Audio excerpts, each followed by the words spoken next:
Upon seeing this, look at that, see? Nagwawala yung ating mga cards dito, no? Upon seeing this, no, meron ditong energy na parang hindi makatiis or hindi niya kayang tiisin. Yan. Ang alin, miss yan. Yun ang alamin natin.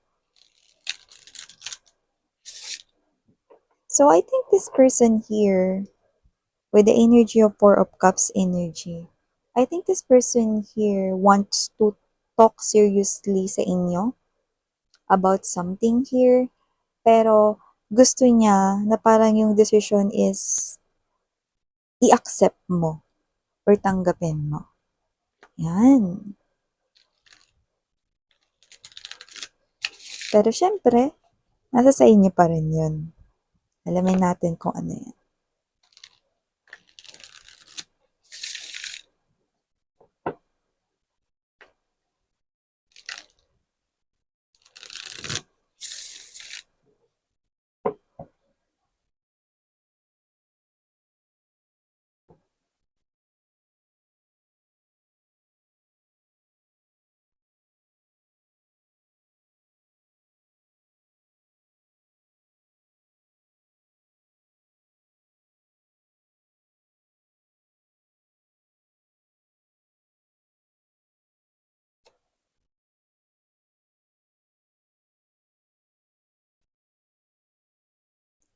Oh, wow.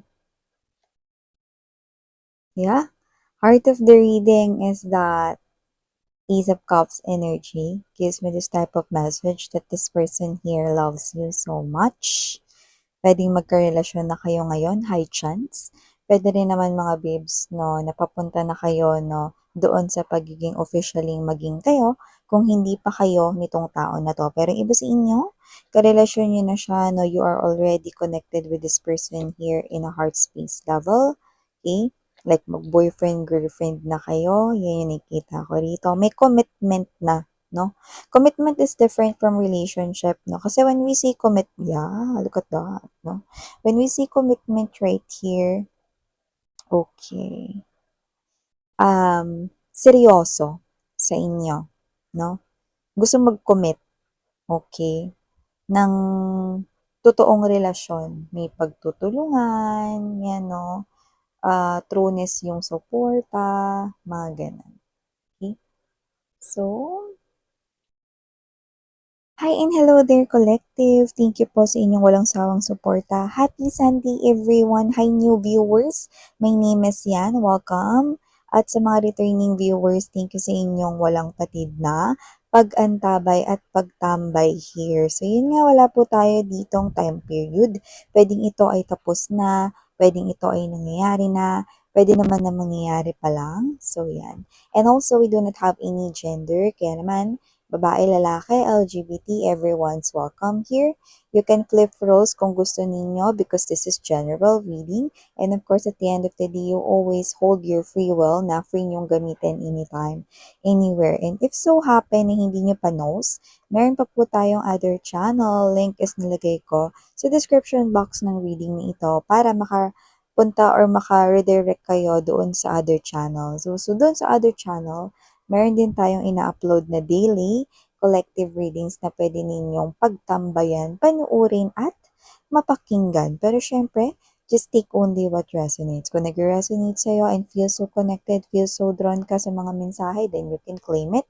Then if not, then leave the rest behind kasi baka para naman yun sa ibang viewers. Yes, pag-usapan na natin to. This person here clearly shows me na mahal ka niya. Sobra. Nag-uumapaw ang daloy, no? Daluyong dito mga babes, no? Ng emotions niya for you. Very heartfelt yung nararamdaman ko. Napaka-warm ng kanyang pagmamahal sa inyo. It's so comforting, no? And parang kayo to, ramdam na ramdam nyo rin yon. That this guy right here, that this woman right here, LGBTQs of course, welcome din kayo. This special person here in your life, ramdam na ramdam mo yung ganyang pagmamahal niya para sa'yo. And with the World card energy, King of Pentacles right here, yan o. Nakakita ko rito ng high chance. Marami-rami yung hindi pa to nangyayari, kaya naman you might want to listen very carefully. No? This person right here will receive an offer, an opportunity abroad. Yan, no? So, nakita ko dito na maaring makatanggap siya dito ng oportunidad na malayo. Okay? Like physically far kung saan man kayo naninirahan or namamalagi, no? So, kung kayo ay nasa Pilipinas, magkakaroon siya rito ng oportunidad na magtrabaho overseas or sa ibang bansa, no? So, may ganong klase ng opportunity. And with the presence of the King of Pentacles energy, nakikitaan niya ang opportunity na to na posible niyang tapakan in the future na magpapaunlad ng kanyang kaperahan, no, or magpapa-expand ng kanyang money. Great opportunity. Alam niya yan, nakikita niya yan. So nakikita ko na i-grab niya yan, hindi niya yan pakakawalan, but this person here is deciding this. Two of Wands energy and you are appearing as his or her Queen of Cups energy. You are his or her queen, you are his or her king. Yan, no? Wala tayong gender dito, no? With the presence of very strong Ten of Cups energy and ang kumukonekta, sentro ng lahat ng ito is this Ace of Cups energy. This person here will be meaning to ask you or will be meaning na tanungin kayo rito, no? Na sumama kayo sa kanya. Yan, oh. Sama daw kayo mga babes, no? So, hindi naman sa hindi niya kayang LDR kayo, ano, or hindi naman sa porket hindi kayo magkikita magloloko siya, no? Kaya itatanong niya rito, no, na kung gusto ninyong sumama. Actually, gusto niya talaga kayong isama. Yan, no? Hindi dahil sa hindi siya naniniwala sa LDR na yan, no? Kundi this person here, hindi niya kasi alam kung kaya niya bang mabuhay nang wala kayo. No.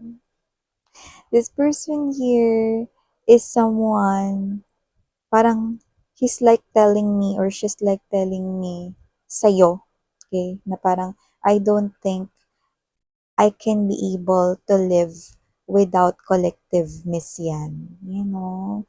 Hindi niya raw alam kung kaya niya ba ritong mabuhay, no? Ngayon na magkakalayo kayong dalawa. So, sumama daw kayo sa kanya. It's like this person here wants you to live with him. So, are you seeing, Miss Yan? It's like a proposal here. Yeah, this person here is proposing. It's like a proposal right here. Okay? Na parang ito yun, no? It's not by accident na sasabihin niya to or whatever, no?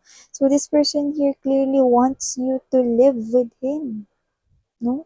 Magsama daw kayo together, yan, no? Sumama ka daw sa kanya. Kasi hindi niya kaya yung energy na malalayo sa'yo. Lalo na matatagalan siya doon. Okay? So, nakikita ko rito na posibleng sa sobrang tagal doon, baka pwedeng maging residente na siya doon, magkaroon na siya ng citizenship or whatever, no? So, sumama ka. Hindi siya kontento na magbabakasyon lang, pupuntahan kayo, makakasama kayo ng ilang araw, no?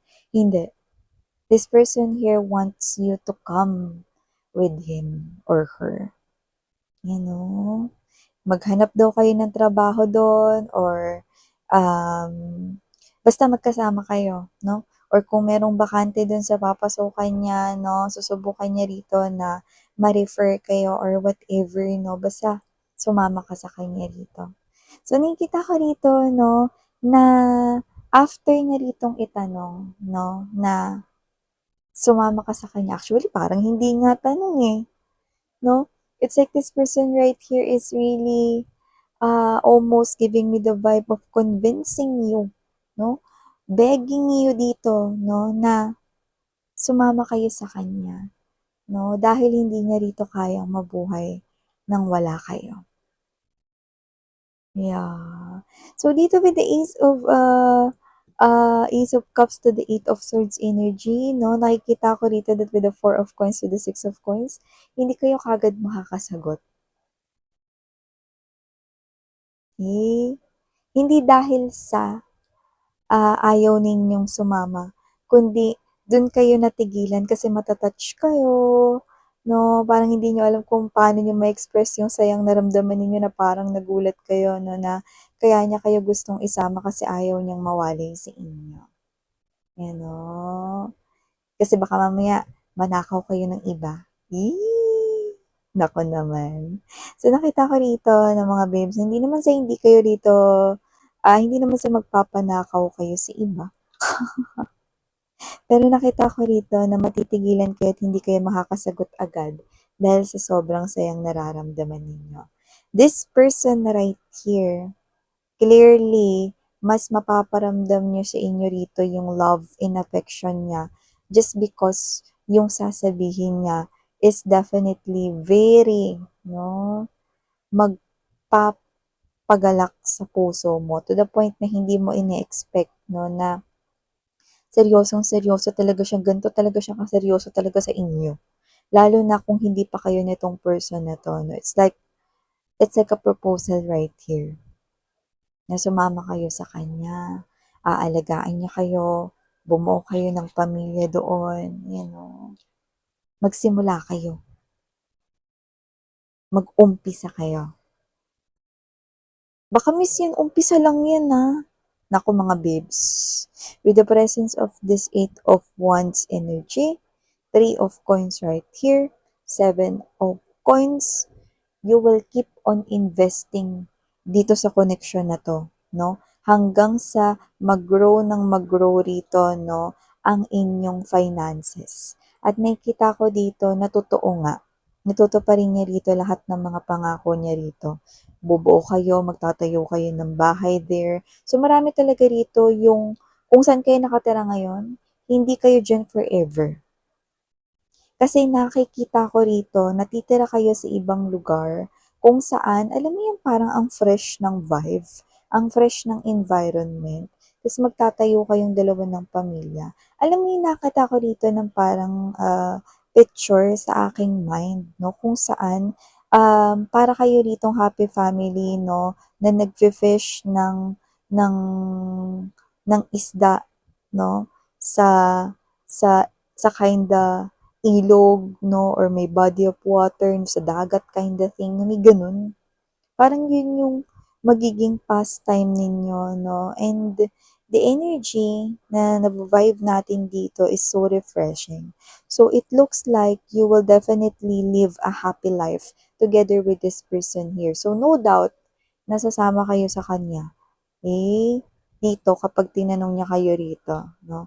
So nakikita ko rito na talagang you will definitely magpapaalam with your parents right here, no, because now someone wants to take responsible sa inyo, no? Someone wants to take the responsibility of taking care sa inyo ngayon. So if this is your boyfriend, girlfriend right here, this person will surely ask permission na sa inyong parents right here to take you away.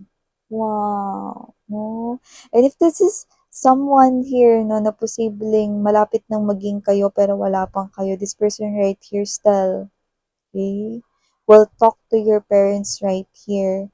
And even though your parents right here, no, is nag-aalala because this is just a fresh, new connection right here, baka right at the middle of this connection, iwanan niya kayo doon sa isang unfamiliar place or whatever, no, but your parents right here, on the other hand, is may nararamdamang kakaiba. Yeah, may doubt siguro sila pero meron rin silang feeling na parang gusto nilang paniwalaan yung person na yun, na aalagaan kayo.